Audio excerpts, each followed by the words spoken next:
কিশোরগঞ্জে যৌতুকের জন্য স্ত্রীকে পুড়িয়ে হত্যা মামলায় মামুন মিয়া নামে এক যুবককে মৃত্যুদণ্ড দিয়েছে আদালত। আজ বৃহস্পতিবার দুপুরে কিশোরগঞ্জের নারী ও শিশু নির্যাতন দমন ট্রাইব্যুনাল একের বিচারক মোহাম্মদ হাবিবুল্লাহ এ রায় ঘোষণা করেন। মামুন মিয়া কিশোরগঞ্জ সদর উপজেলার গাগরাইল দানাপাটুলি এলাকার মৃত মতি মিয়ার ছেলে। মামলা সূত্রে জানা যায়, মামুন মিয়ার সঙ্গে জেলা শহরের তারাপাশা এলাকার মিনান আলম খানের মেয়ে নন্দিনীর প্রেমের সম্পর্ক গড়ে ওঠে। পরে তারা বিয়ে করেন। বিয়ের কিছুদিন পর থেকে স্ত্রীকে যৌতুকের জন্য নির্যাতন শুরু করে মামুন।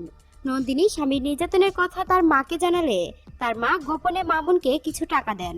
এর কিছুদিন পর আবার নন্দিনীকে তার বাবার বাড়ি থেকে 50,000 টাকা এনে দিতে চাপ দেন মামুন। নন্দিনী এতে অস্বীকৃতি জানালে তার উপর শারীরিক ও মানসিক নির্যাতন শুরু হয়। এর কিছুদিন পর আবার মামুন 50,000 টাকা যৌতুক দাবি করলে এবারও নন্দিনী অস্বীকৃতি জানালে তাকে মারপিট করেন মামুন। এক পর্যায়ে নন্দিনীর শরীরে কেরোসিন ঢেলে আগুন লাগিয়ে পালিয়ে যান তিনি। পরে প্রতিবেশীরা নন্দিনীকে মুমূর্ষু অবস্থায় উদ্ধার করে কিশোরগঞ্জ 250 শয্যা জেনারেল হাসপাতালে নিয়ে ভর্তি করেন। সেখানে তার অবস্থার অবনতি হলে ঢাকা মেডিকেল কলেজ হাসপাতালে রেফার করা হয়। সেখানে চিকিৎসাধীন অবস্থায় নন্দিনী মারা যান। এ ঘটনায় নন্দিনীর বাবা মিনান আলম খান বাদী হয়ে মামুনকে একমাত্র আসামি করে কিশোরগঞ্জ সদর মডেল থানায় মামলা করেন। তদন্ত শেষে কিশোরগঞ্জ আদালত অভিযোগপত্র জমা দেন মামলার তদন্তকারী কর্মকর্তা।